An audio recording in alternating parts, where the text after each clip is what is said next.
En el programa de la noche están los protagonistas de la noticia. Vamos a integrar a esta hora en Florida Blanca, Santander, Alejandro Ordóñez, es el Procurador General de Colombia. Señor Procurador, bienvenido al programa La Noche, NTN 24.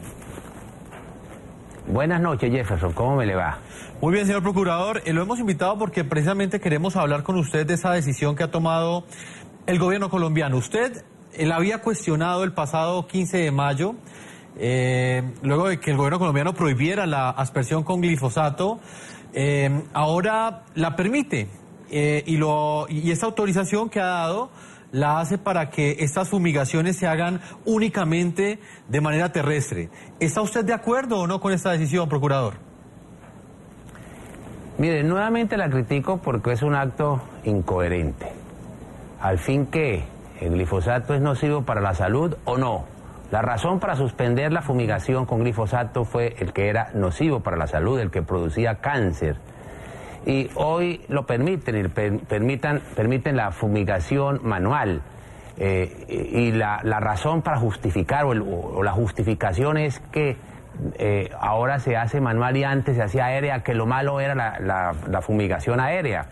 Esa incoherencia nos produjo 100.000 hectáreas más de coca y nos produjo todas las consecuencias que eso implica: mayor financiación para los delincuentes y fortalecimiento de todas las redes del microtráfico y el disparo de la inseguridad ciudadana.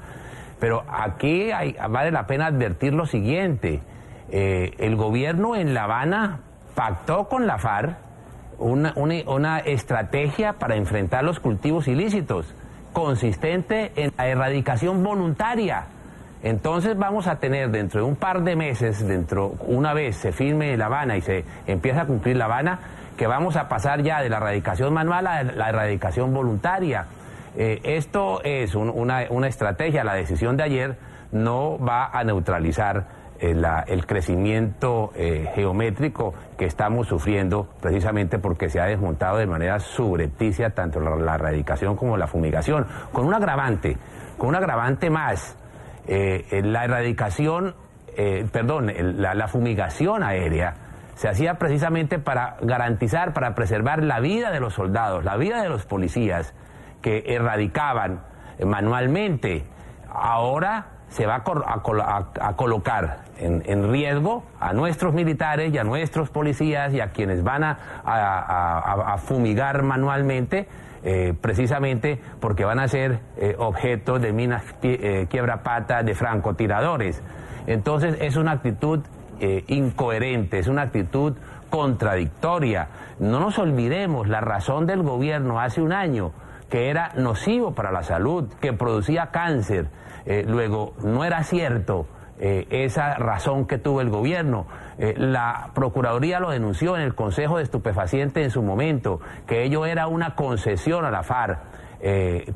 Acusación y manifestación que fue negada enfáticamente por el señor presidente, pero que incluso el Departamento de Estado norteamericano hace apenas 2 meses, en el informe que envió al Congreso norteamericano, reconoce que el desmonte, la erradicación manual y de la fumigación es consecuencia de los acuerdos de La Habana. Procurador, precisamente sobre ese punto quiero hablar con Daniel Rico, investigador para la Fundación Ideas para la Paz y exasesor de política antinarcóticos del Ministerio de Defensa. Daniel, el procurador habla de un punto y tiene que ver con el riesgo que eventualmente van a correr nuevamente, porque esto no es nuevo, en el pasado también se hacían aspersiones terrestres. El procurador habla de que se va a ampliar ese riesgo que asumen y que enfrentan aquellos policías que custodian a los erradicadores que utilizan el glifosato de manera terrestre. ¿Usted qué opina de esa advertencia que hace el procurador? Quisiera primero poner el contexto, el tema de las cifras, porque no podemos caer en el fatalismo de que el país ya se llenó de coca y estamos en un mar de coca. Estamos pasando una dificultad, pero el país ha tenido dificultades mucho mayores en el pasado. Estamos hablando de que este año vamos a tener un incremento más o menos calculado por Naciones Unidas, que vamos a llegar a niveles de 80.000, 85.000 hectáreas, puede ser un aproximado importante, pero esto es un incremento, es significativo, pero esto es de alguna manera hemos estado en escenarios mucho peores. En el año 2007, durante el gobierno de Uribe, llegamos a 99.000 hectáreas de coca. Y ahí, pues, no se desordenó el Estado, respondió de manera correcta, ¿sí? Después empezó a corregir sus errores, aprendió y empezó a poner una política antinarcóticos coordinada entre varias entidades. Incluso Miguel y yo trabajamos mucho en el tema de control de insumos y precursores y en tener un mejor sistema de notificación y de controles a esto, y nos sirvió. Entonces, nosotros tenemos una buena historia que contar de cómo prevenir, cómo reducir estos cultivos ilícitos, y lo hemos logrado en el pasado. El problema hoy es no tener una política coordinada entre todas las entidades del Estado, que estemos pensando en dos discursos que son contradictorios en sí mismos. Y ahí es donde, como dice el señor procurador, empezamos a generar nuevos riesgos. Y yo sí quisiera decir, la peor estrategia de todas es la erradicación manual. No importa si tienen glifosato o si lo hacen con la mano o cómo lo hacen, esto tiene un costo humano absolutamente desmedido. En el gobierno anterior llegamos a tener, y todos recordarán, las matanzas que sufrieron los policías en la zona de la Macarena, 25 muertos en una sola bomba. Y estamos hablando de unas cifras importantísimas y grandísimas. Y ese es el factor central en mi criterio. Sí, es cierto, el riesgo de salud se va a aumentar porque el nivel de exposición es mucho mayor, pero este es un riesgo secundario. El riesgo principal y el riesgo central detrás de esto es las personas que van a implementar este programa, que se van a bajar de los helicópteros, que van a estar en el terreno, que van a exponer sus vidas, no tiene ningún sentido, porque la capacidad que tiene este programa, la capacidad que tendría el Estado para reducir los cultivos ilícitos con la aspersión manual con glifosato es muy limitada. Estamos hablando de dos escalas diferentes. Estamos hablando de un contexto en que en el mejor de los casos podríamos llegar a 10.000 o 5.000 hectáreas adicionales asperjadas con glifosato, y esto no hace una diferencia significativa. El viceministro Miguel Ceballos, ¿usted qué opina? Bueno, Jefferson y Daniel, sí, nosotros trabajamos muy fuertemente en el gobierno de Uribe combatiendo esas hectáreas, pero nunca en la historia de Colombia había aparecido una cifra como la que acaba de sacar la Casa Blanca. La Casa Blanca está hablando de casi 160.000 hectáreas, no solamente de coca, sino de los otros drogas ilícitas. Y en esto hay que tener mucha claridad. Colombia se está convirtiendo en uno de los países de más alto consumo, no solamente en el continente, sino en el mundo. El microtráfico, como bien lo mencionaba el señor procurador, está alimentando todos los esquemas de criminalidad organizada, no solamente a las FARC, sino también a las BACRIM, a todos los clanes úsugas y a todos los urabeños y rastrojos y todos aquellos grupos ilegales que se reciclan y se alimentan de la droga. Estamos en un escenario en que necesitamos urgentemente una política coherente, no solamente de luchar contra la producción de la droga, sino contra el consumo, y eso no se ve en Colombia.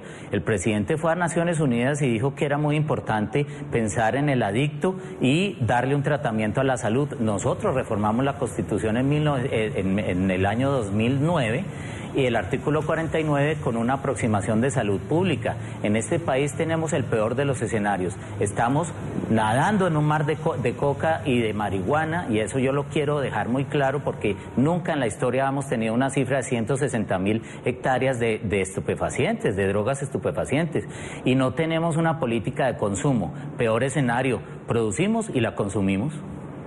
Me regreso nuevamente con el Procurador General de Colombia, Alejandro Ordóñez. Señor Procurador, hablábamos hace un rato con el viceministro Miguel Ceballos y con Daniel Rico sobre las razones que pudieron haber obligado al gobierno colombiano a dar lo que muchos han calificado como un reversazo. ¿A qué cree usted que respondió este cambio de postura del gobierno del presidente Juan Manuel Santos? Pues es sencillamente una reacción por dijéramos, la actitud y el conocimiento que la opinión pública tuvo de las consecuencias del desmonte de la política contra los cultivos ilícitos.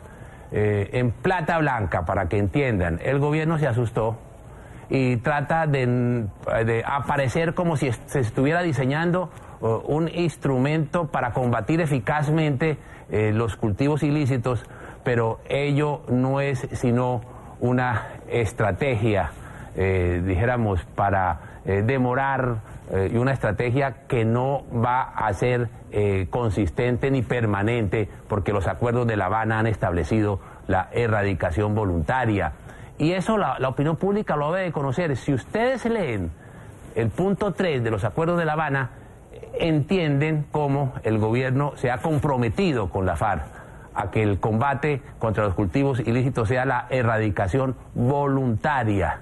Entonces este es un simple distractor que durará muy pocos meses. Una vez se firme y una vez se entre en desarrollo, en ejecución, en los acuerdos de La Habana, pues vamos a tener un nuevo acto de incoherencia, cuál es pasar de la fumigación manual a la erradicación voluntaria. Y el país tiene que conocer eso. Simplemente lean el punto 3 de los acuerdos de La Habana para que entiendan que lo que estoy diciendo es absolutamente cierto. Por eso, el día de ayer, la Procuraduría votó en contra de esa decisión, porque le pareció no solamente contradictoria, sino que es una distracción, porque en el fondo lo que se ha acordado en La Habana es otra cosa muy distinta. Señor Procurador, ¿el Ministerio Público está de acuerdo o no con la utilización del glifosato? El Ministerio Público está de acuerdo con la utilización del glifosato. El Ministerio Público está de acuerdo con la fumigación. Así lo manifestó. Primero porque considera que no es nocivo para la salud, porque considera que científicamente no está demostrado que sea nocivo para la salud, porque ha sido eficaz y eficiente la política contra los cultivos ilícitos que se había diseñado, tanto fumigación como erradicación manual. No nos olvidemos que esa fue la estrategia que permitió reducir las hectáreas de coca sembradas. En el año 2000, las hectáreas de coca sembradas eran cerca de 180.000 hectáreas, y como consecuencia de esa política de fumigación y erradicación, lo redujimos a 40.000 hectáreas. Hoy, con el desmonte de esa política, estamos nuevamente bordeando las 200.000 hectáreas. Procurador, quisiera que me ampliara ese punto. ¿Cuáles son las consecuencias de haber suspendido la aspersión aérea y terrestre con glifosato? Eso sucedió el pasado 15 de mayo, hace cerca de un año. Varias consecuencias.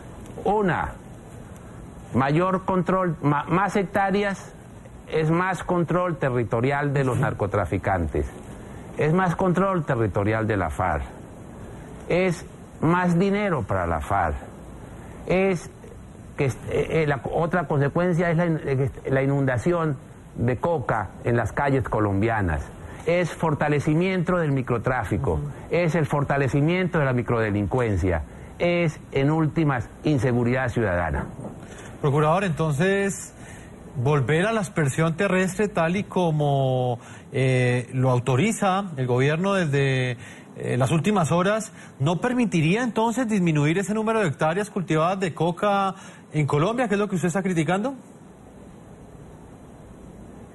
Va a ser absolutamente ineficaz, va a ser absolutamente ineficiente, pero con este agravante van a poner como carne de cañón a nuestros soldados y a nuestros policías, porque precisamente la fumigación o una de las razones para fumigar con glifosato fue precisamente preservar la vida de nuestros soldados, la vida de nuestros policías, que sufrían los atentados de los francotiradores, las minas quiebrapatas, y el ministro de Salud lo sabe, que científicamente no está demostrado que no existe riesgo para la salud de los campesinos fumigar con glifosato.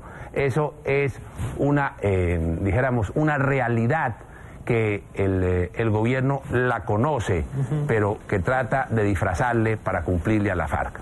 Señor Procurador Alejandro Ordóñez, Procurador General de Colombia, muchas gracias por haber estado con nosotros, con los televidentes del programa La Noche en todo el continente americano. Bueno, muchas gracias.